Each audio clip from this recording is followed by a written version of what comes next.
In this lecture, we will discuss how to find moment of inertia of ring at various locations, various positions, or different cases. तर पहा, in last lecture we have seen that the moment of inertia of ring about an axis passing through its center, that is Ig is equal to mr square, where m is mass of this ring and r is radius of this ring. Now we will discuss first case, that is find moment of inertia when or at axis is perpendicular to plane, that is in bracket tangent. या रिंगला tangent आणि ती perpendicular असली पाहिजे या प्लेनला. तर पहा, ही असेल रिंग, ही असेल axis, centroidal axis passing through centre. तर आपल्याला दुसरी ॲक्सिस अशी काढायची आहे, ती टँजेंट असली पाहिजे आणि परपेंडिक्युलर टू प्लेन असली पाहिजे. तर पहा, ती अशी असेल. इथे टँजेंट पण आहे अँड या ॲक्सिसला पॅरलल पण आहे आणि परपेंडिक्युलर टू प्लेन पण आहे. तर पहा, ही ॲक्सिस या ॲक्सिसला किंवा ही ॲक्सिस या ॲक्सिसला पॅरलल असल्यानंतर आपण पॅरलल ॲक्सिस थेरम यूज करू शकतो. आणि पॅरलल ॲक्सिस थेरम काय असतो? पहा, ही ॲक्सिस आहे सेंटरमधून जाणारी. इथे जर मोमेंट ऑफ इनर्शिया आपल्याला फाइंड करायचा असेल, समजा ही ॲक्सिस आहे ए बी, तर moment of inertia about A B is given by parallel axis theorem. इथला मोमेंट ऑफ इनर्शिया कन्सिडर करा I G, because this axis is passing through center. So Ig plus mh square, where m is mass of this body, h is perpendicular distance between these two axes. तर पहा, here this distance is radius of this ring. ही जी ring आहे, या रिंगचं मास m आहे आणि या रिंगची radius r आहे. तर आणि आपल्याला मोमेंट ऑफ इनर्शिया इथे फाइंड करायचा आहे या ॲक्सिसला. तर या ॲक्सिसला म्हणा A B. To find moment of inertia about A B, so I A B question mark, we can use parallel axis theorem. So I A B is equal to I G plus mh square.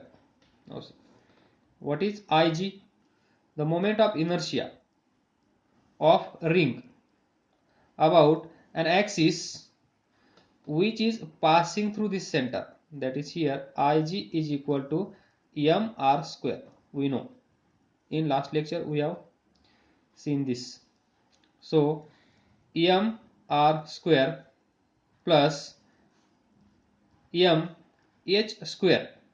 H means perpendicular distance between these two axes h. So here see, h is equal to radius of this ring, so r square. We get 2mr square. I A B. This is the first case. तर पहा, ही जी axis आहे, ही axis कशी आहे? या रिंगच्या प्लेनला perpendicular आहे, या ॲक्सिसला parallel आहे, ही ॲक्सिस या रिंगला टँजेंट आहे. हे वर्ड तुम्हाला लक्षात ठेवायचे आहेत. नेक्स्ट केस नंबर 2. तर पहा ही केस आपण परपेंडिक्युलर ॲक्सिस थेरम यूज करून फाइंड करणार आहोत. तर पहा what is perpendicular axis theorem. X axis he Y axis आणि ही झेड ॲक्सिस. जर आपल्याला मोमेंट ऑफ इनर्शिया इथे माहीत असेल दॅट इज आय एक्स, इथला मोमेंट ऑफ इनर्शिया माहीत असेल अबाउट वाय ॲक्सिस, तर आपण moment of inertia about Z axis find करू शकतो. Condition provided that x Y Z, x Y Z, these three axes should be mutually perpendicular to each other. Mutually perpendicular to each other. X y perpendicular, x z perpendicular, y z perpendicular, त्याला आपण म्हणतो mutually perpendicular to each other. या केसमध्ये I Y माहीत असेल, I X माहीत असेल, तर आपण आय झेड फाइंड करू शकतो. आणि तो कसा, I Z is equal to I X plus I Y, simply sum. I X माहीत आहे, आय वाय माहीत आहे, या दोघांची सम करा, आपल्याला मोमेंट ऑफ इनर्शिया भेटेल about this third axis which is perpendicular to both. Now see, this is ring. This is a diameter of ring. This is diameter of ring. He horizontal आहे म्हणून याला आपण x कन्सिडर करूया. ही vertical आहे म्हणून याला y consider करूया. तर पहा ही जी रिंग आहे या रिंगच्या या दोन ॲक्सिस किंवा दोन डायमीटर एकमेकांना कसे असतील, परपेंडिक्युलर. म्हणजेच एक्स ॲक्सिस वाय ॲक्सिस एकमेकांना परपेंडिक्युलर आहे, तर हे पण कसे असतील, परपेंडिक्युलर. तर पहा हा प्लेन इथे दाखवला आहे टॉप व्ह्यू मध्ये. तर इथे झेड ॲक्सिस कुठे असेल, ही ॲक्सिस आहे, सॉरी ही रिंग आहे, या रिंगचा झेड ॲक्सिस कुठे असेल, सेंटरला असा व्हर्टिकल दिस. आणि या ॲक्सिसला ही डायमीटर कसे असेल, परपेंडिक्युलर. या ॲक्सिसला झेड ॲक्सिसला ही व्हर्टिकल ॲक्सिस कसे असेल, परपेंडिक्युलर. म्हणजे एक्स वाय आणि इथे असणारी झेड, पहा एक्स वाय आणि इथे असणारी झेड, या तीन ॲक्सिस एकमेकांना कशा आहेत, परपेंडिक्युलर. म्हणजेच म्युच्युअली परपेंडिक्युलर. ही केस सॅटिस्फाय होत आहे. तर पहा consider moment of inertia about this diameter, that is I x. Consider moment of inertia about this diameter, that is I y.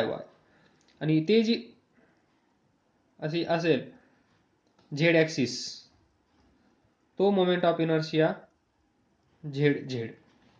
तर पहा by using this perpendicular axis theorem, by perpendicular axis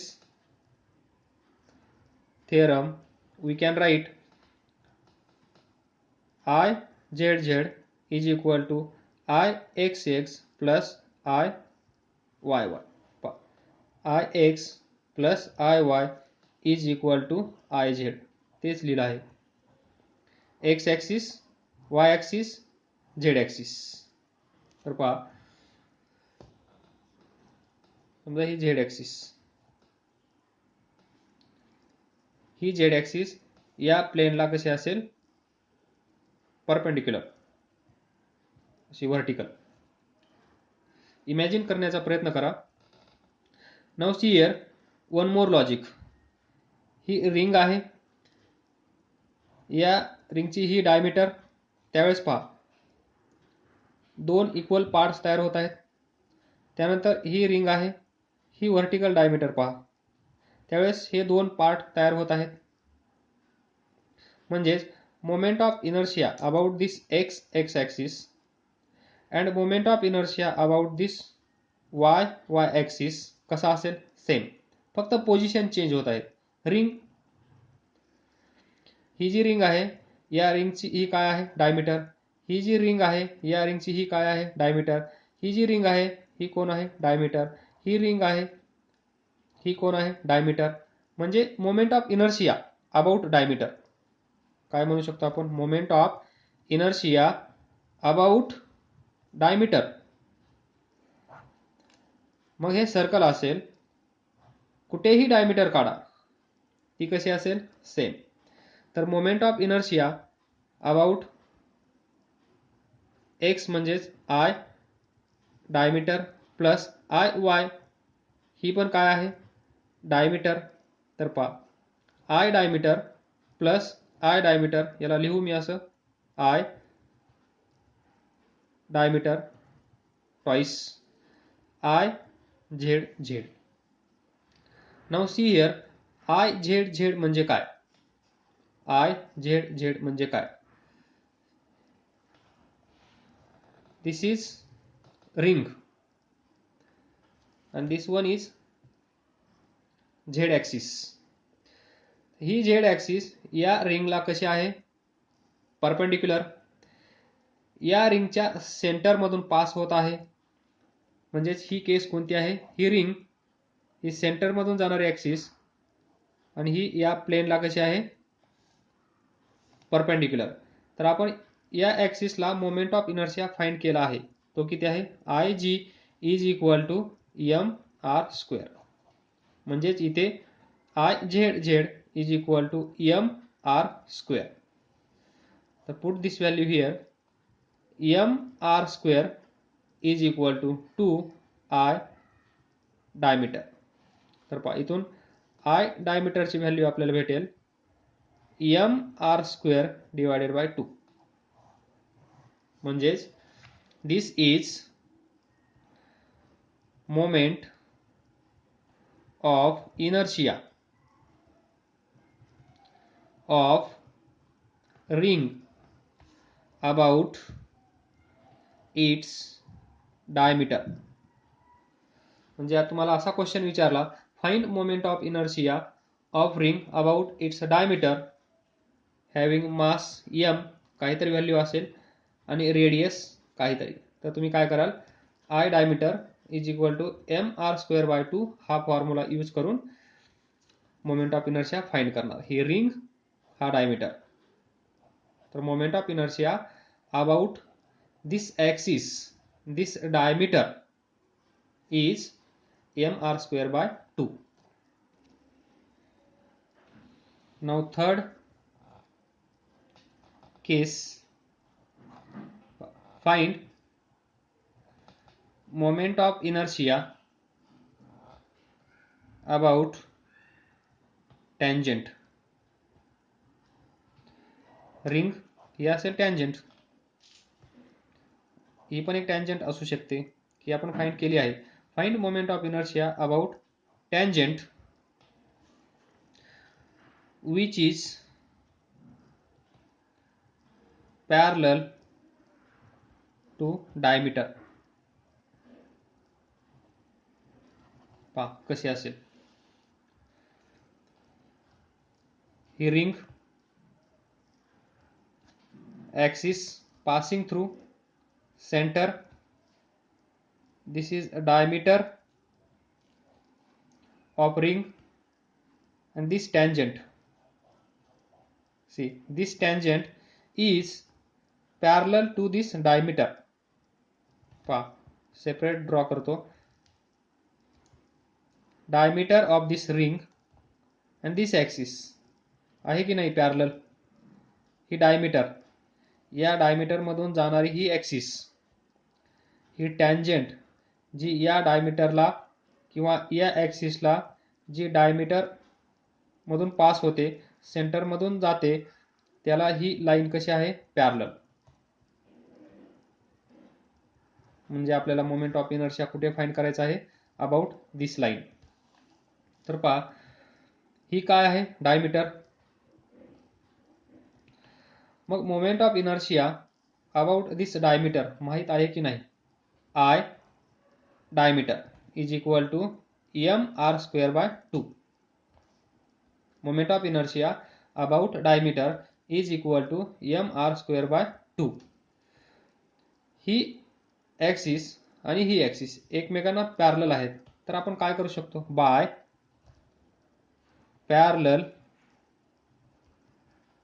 axis theorem. By parallel axis theorem तो काय असतो? जिथे आपल्याला moment of inertia find करायचा आहे तिथला मोमेंट ऑफ इनर्शिया आपण पॅरलल ॲक्सिस थेरमने यूज करू शकतो, जर त्या दोन ॲक्सिस एकमेकांना पॅरलल असतील तर. तर इथे मोमेंट ऑफ इनर्शिया आपल्याला फाइंड करायचा आहे, तर या ॲक्सिसला नाव द्या ए बी. तर लिहा moment of inertia about A B is equal to moment of inertia about this diameter plus mh². पहा इथे लक्षात ठेवा, आय डायमीटर मी तुम्हाला सांगितलं होतं ही जागा फिक्स आहे. कुणासाठी? आय जी. कुणासाठी आहे? आय जी. पण ही डायमीटर सेंटरमधून पास होत आहे आणि इथला मोमेंट ऑफ इनर्शिया आपल्याला माहित आहे.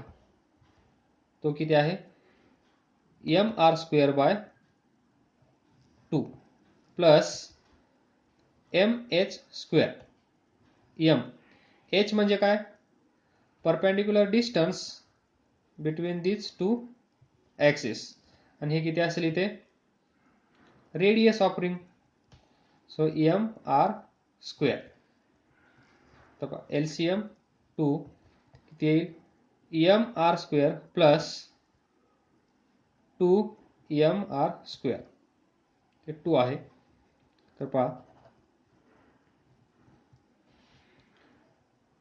mr² प्लस 2mr²/2 किती येईल? हे 3/2 mr². 3/2 mr². Moment of inertia about this axis which is parallel to diameter.